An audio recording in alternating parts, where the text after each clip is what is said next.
Emily Carter had never once imagined that a single stupid bet would be the thing to unravel her carefully constructed life. She was 34 years old, a licensed attorney with a corner office on the 18th floor, a woman who had won arguments in federal court and negotiated contracts worth millions without blinking. She did not lose, not at work, not at life, and certainly not at card games with her friends on a Friday night.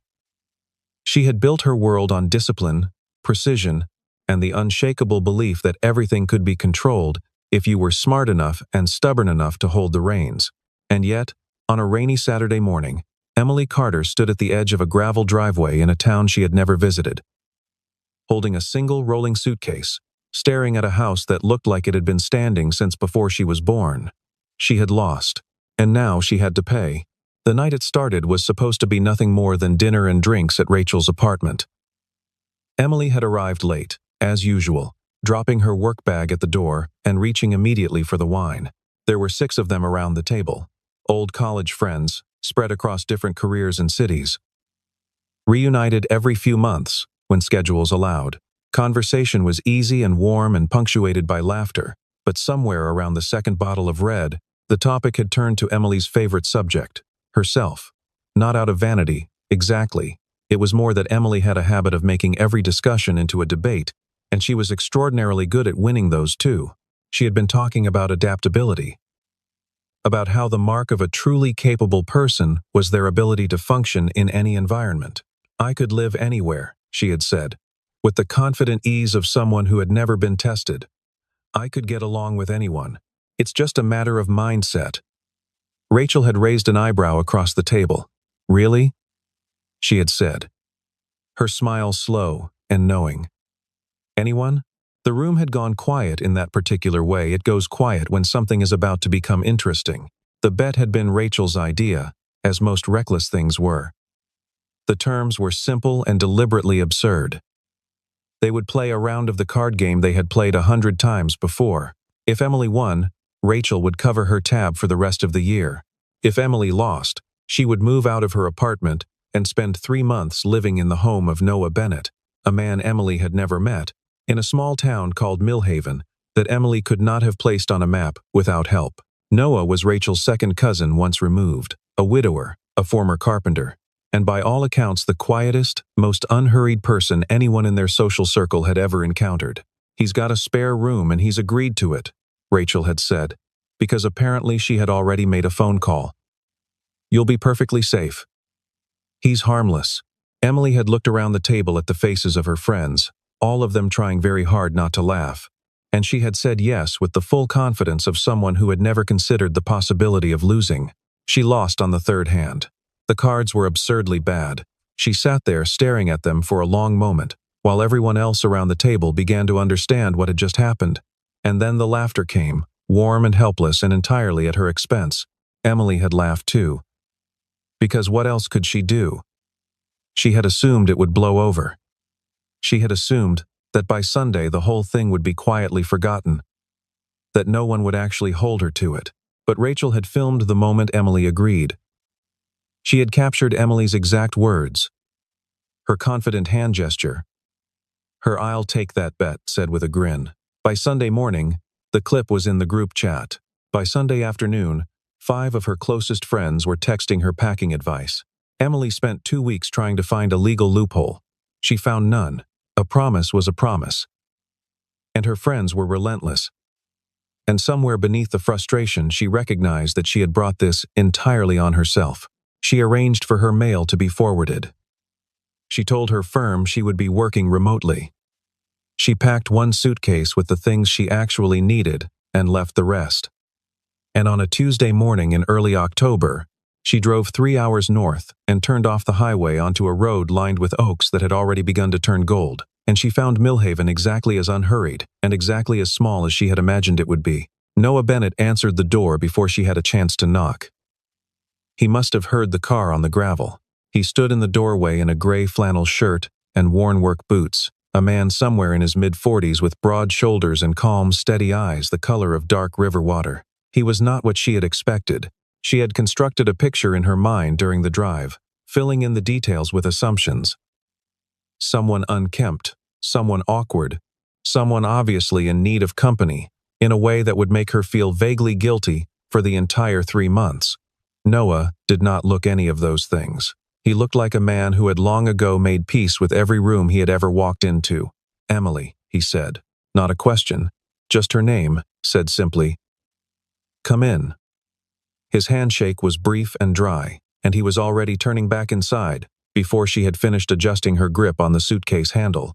The house was small and it was old, and it was nothing like anything Emily had ever chosen to inhabit. The ceilings were lower than she preferred. The kitchen had open shelving and mismatched mugs, and a wooden table that had been repaired more than once. The grain of the patches visible if you looked closely, but it was clean in the way that things are clean when someone genuinely cares for them rather than when someone is trying to impress. There were plants on the windowsill and books stacked on the side table and a rag rug on the floor of the hallway that had clearly been there for decades. Emily had expected to feel suffocated. Instead, she felt something she could not immediately name. Something close to stillness. She did not say this out loud. She said, "It's cozy," and Noah said, "It works for me." And that was about the length of their first real conversation. The rules of cohabitation were established quietly over dinner that first evening. Noah cooked, which surprised her. He made a simple pasta with roasted tomatoes and fresh herbs from a pot on the back step, and he set 2 places without asking whether she wanted to eat. The rules were not so much stated as they were demonstrated. Noah was up early. He was quiet in the mornings. He did not watch television. He would cook if she wanted him to, but he would not be offended if she cooked for herself. The spare room was hers. The bathroom schedule worked itself out. He asked nothing of her time, and offered nothing of his in return except for meals and the occasional calm exchange of words in the kitchen. Emily had expected to feel trapped. She felt, instead, like she had walked into a library after years of living inside a stadium. The silence was strange. It was also, in a way she was not ready to admit, a relief. But the silence also made her restless.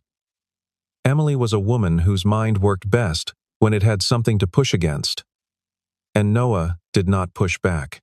He did not react to her small provocations, the pointed comments she made about the simplicity of the house, or the lack of ambition she assumed was behind it. She had said, on the 3rd evening, something about how she couldn't imagine not having goals, not working towards something bigger. Noah had looked up from the book he was reading and said, simply, "What are you working toward?" She had not answered, because the question, spoken in that particular tone of genuine curiosity, had landed somewhere uncomfortable. He went back to his book. She sat with the question longer than she intended. She noticed the early mornings by the end of the first week. It was not loud, exactly, but the sounds were there if you were a light sleeper. The careful closing of the back door, the low creak of the truck engine turning over in the cold, the crunch of gravel going quiet as he turned onto the road. The first morning she heard it, she assumed he had insomnia. The second morning, she lay awake wondering. By the 5th morning, she was standing at the kitchen window with her hands around a mug of coffee, watching his taillights disappear in the blue-gray dark, and she had made a decision. She followed him the next morning.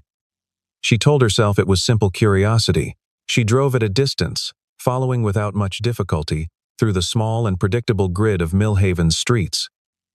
And what she found was not one destination, but several. Noah's first stop was the home of an elderly man named Walter, whose roof had been losing shingles since the last storm. She watched from the street as Noah climbed up with tools she had not noticed him loading, and for an hour and a half in the cold October air, he replaced shingles with the unhurried focus of someone doing exactly the thing they are meant to be doing. He did not look around to see if anyone was watching. He did not take photographs. He climbed down, exchanged a few words with Walter, and left before Walter had finished thanking him. Noah's second stop was a pharmacy on the edge of town, where he picked up prescriptions for a woman named Dottie, whom Emily later learned was 81 and had not driven herself anywhere in 3 years. He drove her to a clinic appointment. He carried her bag. He waited. His third stop was a hardware store run by a family who had lost half their inventory to a water leak in September, and he spent 2 hours helping them repair a section of shelving that had warped beyond usefulness. He refused every offer of payment with a small gesture of his hand, the same gesture each time, a kind of calm dismissal that was neither modest nor performative. It was simply final. Emily drove home before he did, and sat at the kitchen table and tried to make sense of what she had seen. Her mind, trained on motive and precedent, kept searching for the angle. People did things for reasons.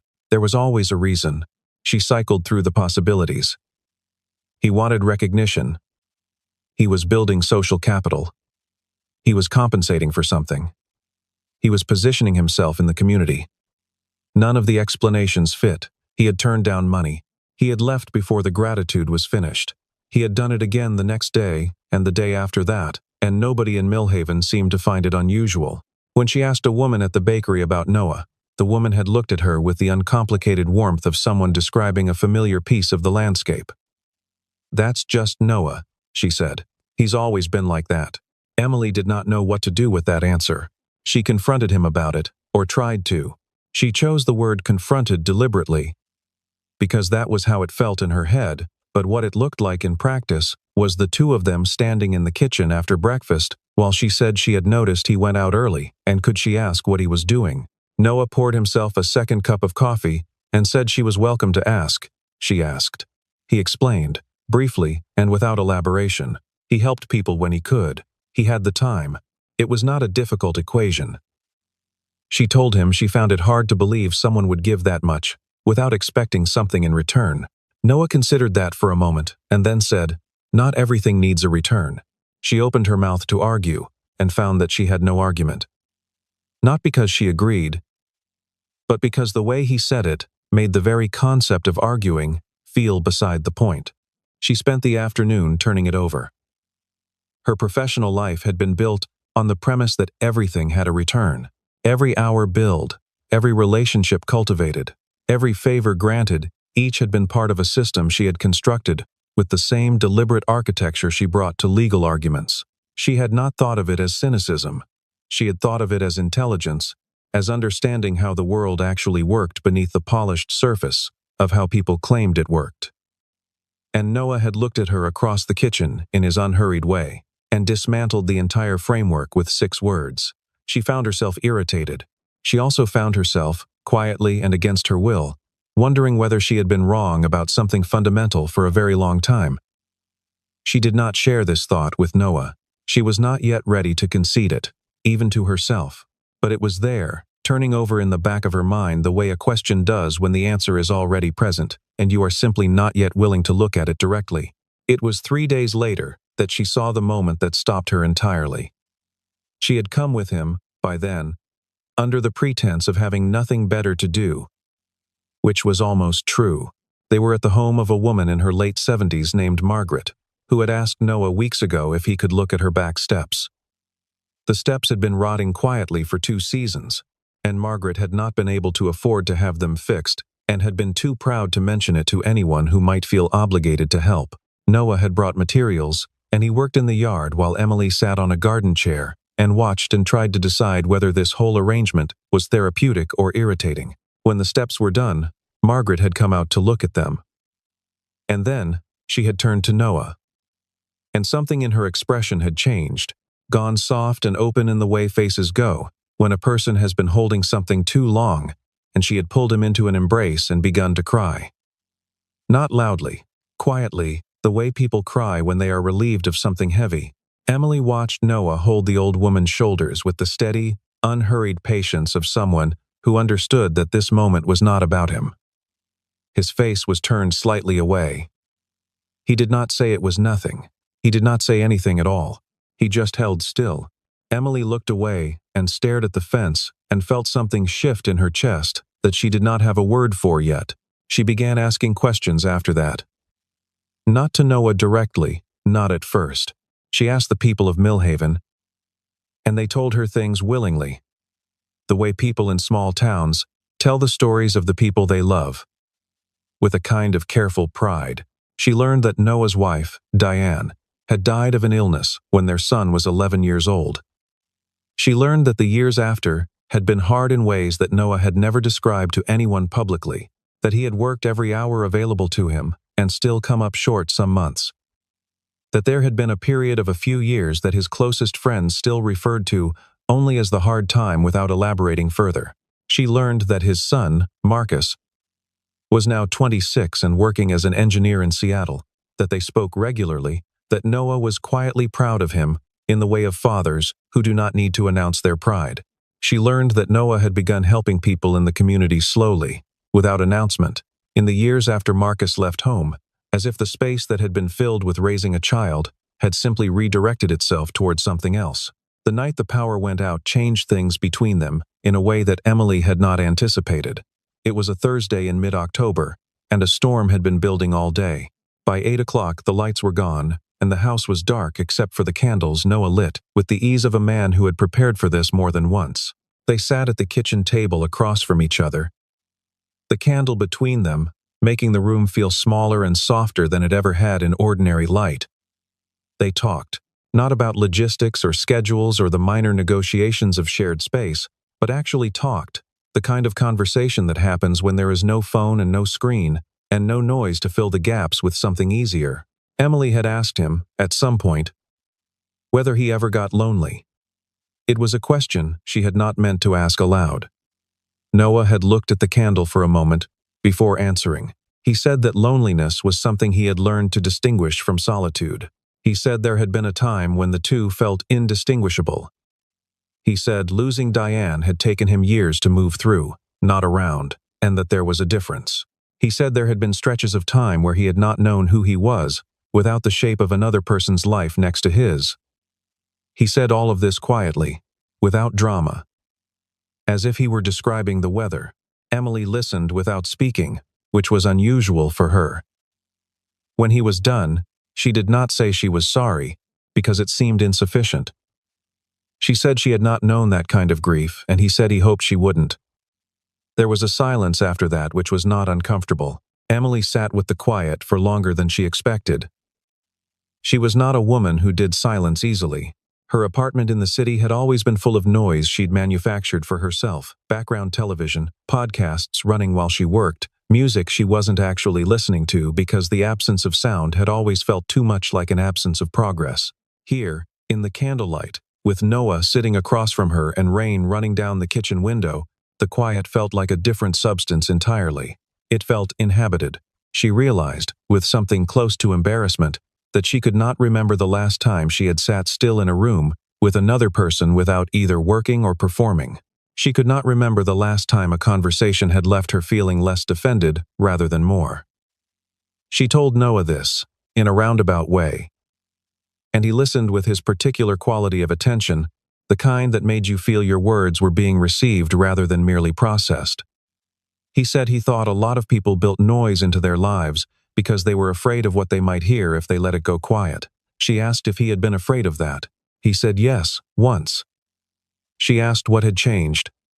He said, after a moment, I ran out of things to drown it out with. So I started listening instead. The candle between them burned lower. The rain continued. Emily found that she had nothing to add to that, and for once did not feel the need to. She noticed the photograph the following morning. It was tucked behind a row of books on the shelf in the living room, small enough that she had walked past it a dozen times without registering it. She registered it now because the angle of the morning light caught the frame differently, and she stopped and looked. It was a photograph of a woman, younger than Emily, with dark hair and a wide, unhurried smile. She was looking at the camera with the ease of someone who did not need to perform happiness, because she simply had it. Emily stood in front of that photograph for a long moment. She did not touch it. She put it back exactly as it had been. Something had loosened in Emily by that point. Some mechanism she had kept tightly wound for longer than she could account for. She began going with Noah in the mornings without explanation, and he accepted her company without remark.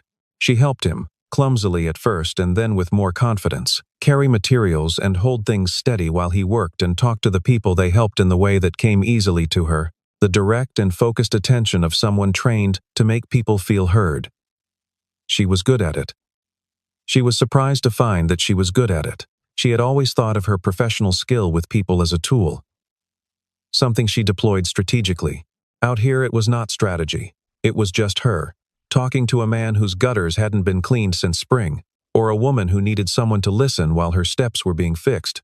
It felt different from anything she had done in years. It felt, and she spent several days refusing to admit this to herself, like enough. She laughed more. She slept better. She cooked dinner one evening, and it was mediocre, and Noah ate it without complaint and told her the garlic was good. And she had laughed at that in a way that surprised her. Her friends noticed. Rachel called on a Thursday evening and said, "You sound different," in the careful voice of someone testing a theory. Emily had said, "Different how?" And Rachel had said, "I don't know." Slower, like you're actually in the room you're in. Emily had thought about that after she hung up. She thought it was possibly the most accurate thing anyone had said to her in years. The email came on a Monday morning in November. It was from the senior partner at a firm in Chicago, a position she had wanted for 3 years, the kind of offer that arrived once if you were very good at your job and a little lucky besides. The salary was significant. The title was exactly what she had aimed for. The start date was in 3 weeks. Emily read it twice, sitting at the kitchen table with her coffee. And then she read it a third time, and she noticed that her reaction to it was not what she had expected her reaction to be. There was satisfaction, certainly.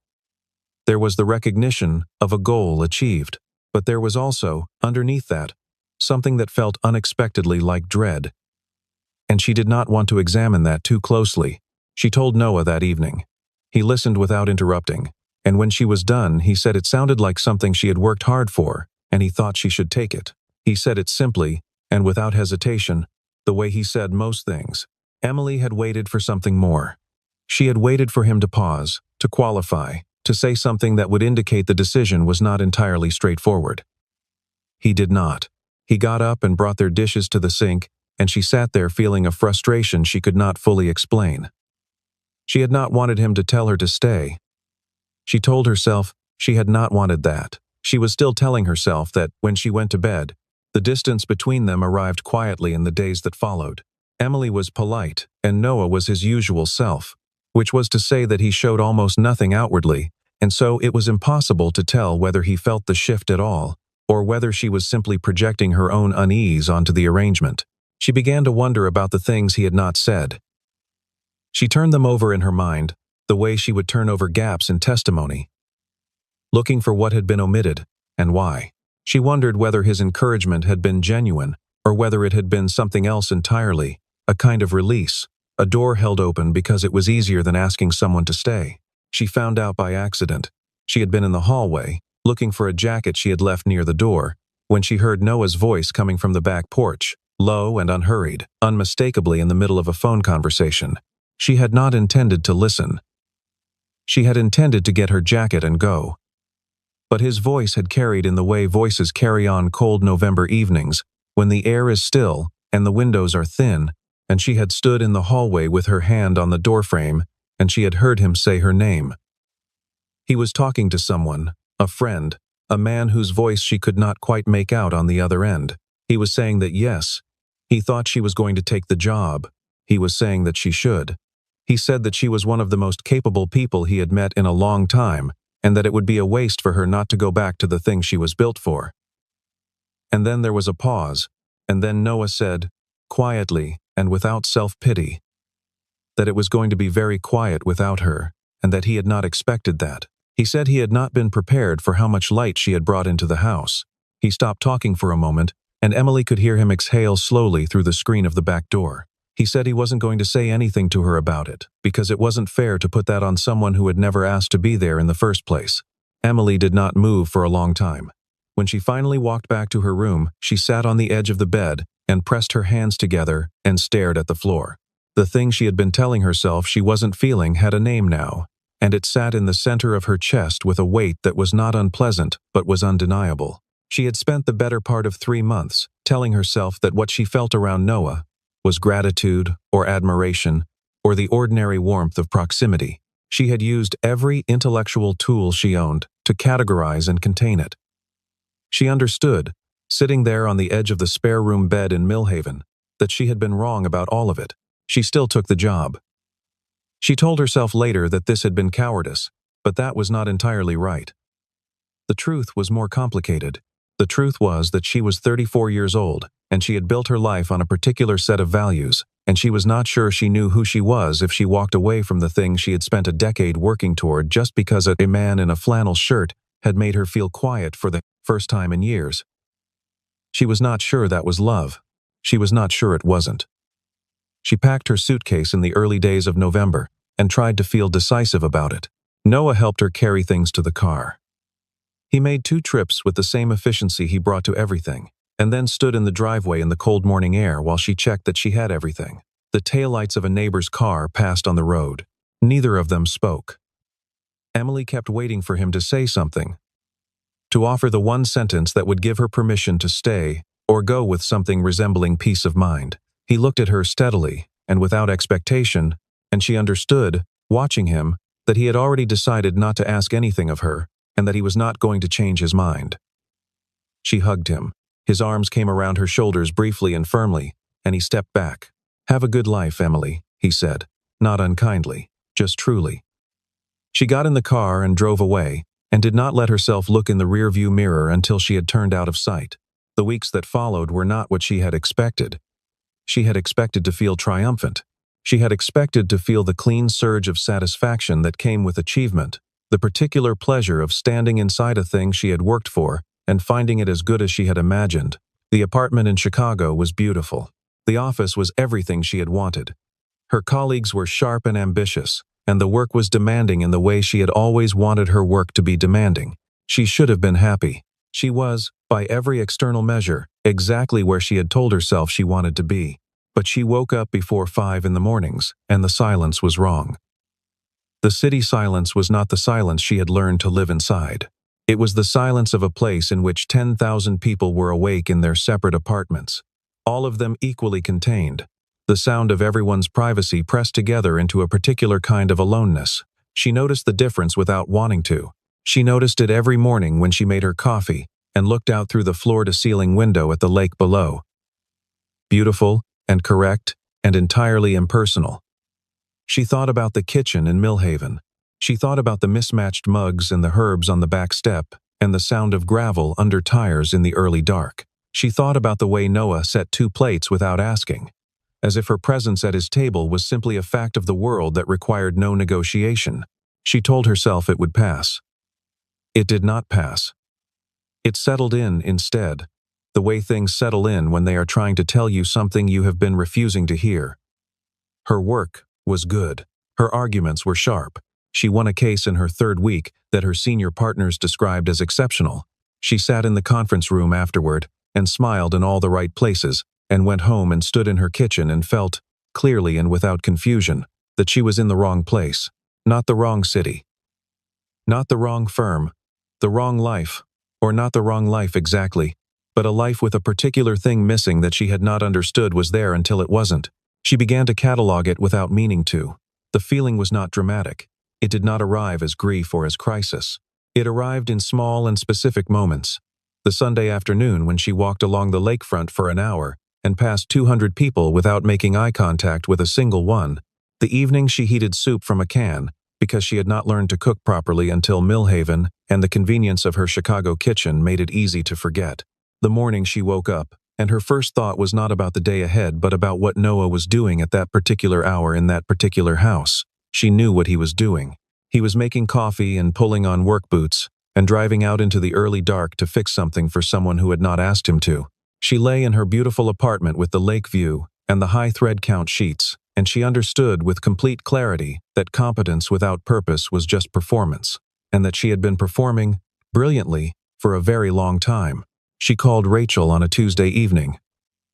Rachel answered on the 2nd ring and did not say "I told you so," which was more restraint than Emily had expected and more than she deserved. She said, "I think I made a mistake." Rachel was quiet for a moment and then said, "I know. But you had to go find that out for yourself." Emily sat on the edge of her bed and stared at her hands and said, "What if he's moved on?" Rachel said, "He hasn't." Emily said, "How do you know?" Rachel said, "Because I know Noah." She paused. "Also because he wrote you a letter and gave it to me. And I've been waiting for you to be ready for it." The letter came from Rachel, handwritten, which was unusual enough that Emily sat down to read it at the kitchen table. rather than standing at the counter. Rachel explained that Noah had written something, weeks ago, in a moment she would not elaborate on, and had not sent it, and had eventually given it to her because he did not know what else to do with it, and that she, Rachel, had made the executive decision that Emily deserved to read it. The note was tucked inside the envelope, one page in Noah's handwriting, which was steady and simple and did not embellish. He wrote that he was grateful for the 3 months she had spent in his house.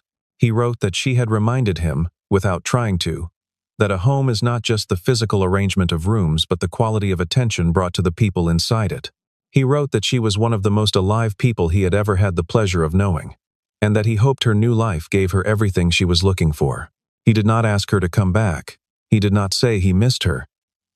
He only said that, whatever she found ahead of her, he hoped it was worth what she was made of.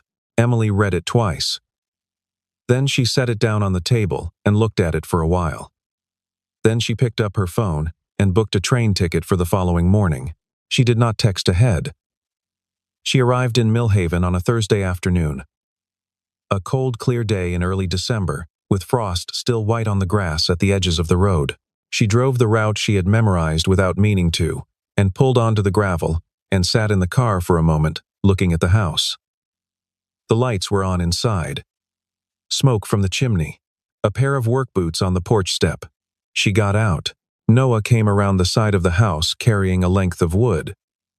He saw her and stopped. He did not say anything immediately. He stood there in the cold holding the wood and looking at her with an expression she had not seen on his face before.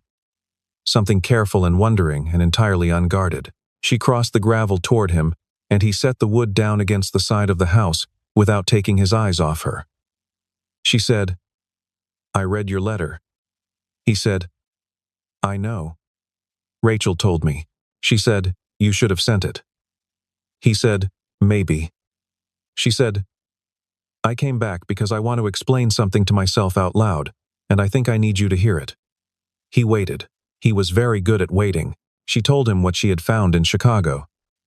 She told him it was everything she had aimed for, and that it was real and good, and that she did not regret the years she had spent working toward it. She told him she had stood at that window and looked at that lake every morning and understood, slowly, and then all at once, that success was not the same thing as belonging. She told him that she had spent most of her adult life believing that being capable was the same as being complete, and that she had learned, somewhere between the rotting back steps of Margaret's house and the cold November driveway of his own, that it was not. She told him she was not there because she had failed. She was there because she had figured out what she was actually looking for, and it had turned out to be something she had already found by accident. Noah listened to all of it, without interrupting. When she was done, he looked at her for a long moment and then said, "You should know that I was not going to ask you to stay." She said, "I know." He said, "I meant it when I said I wanted you to have a good life." She said, "I know that too." She looked at him steadily. "I'm telling you that this is it. This is part of what a good life looks like for me. I'm not here asking for permission. I'm here because I want to be." Something moved through his expression then, slow and quiet. The way weather moves across open country. He reached out and took her hand. His grip was warm and unhurried, and entirely certain. They stood there in the cold in front of the house for a long moment, not speaking, not needing to. The late afternoon light was going gold across the tops of the oak trees. Somewhere down the road, a dog was barking at nothing in particular.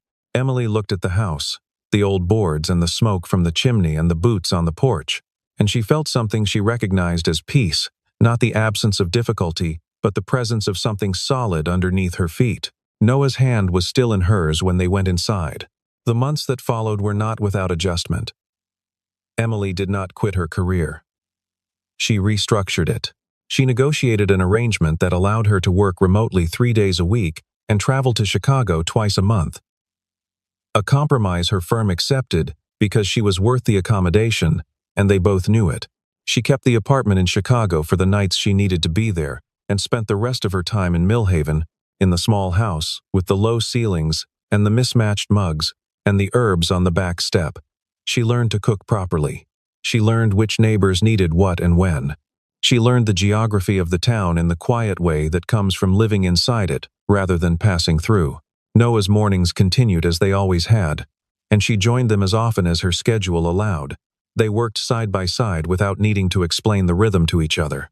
She brought her professional skills to some of what they did, helping people navigate paperwork and insurance forms, and the small bureaucratic tangles that accumulate quietly in people's lives without anyone noticing until it becomes a crisis. She was good at it in a way that mattered, and she felt the difference between mattering and achieving in a way she had not understood before. By spring, they had an idea. It began the way most good ideas begin, as a half-formed conversation over coffee that kept returning in different forms until it was too concrete to ignore.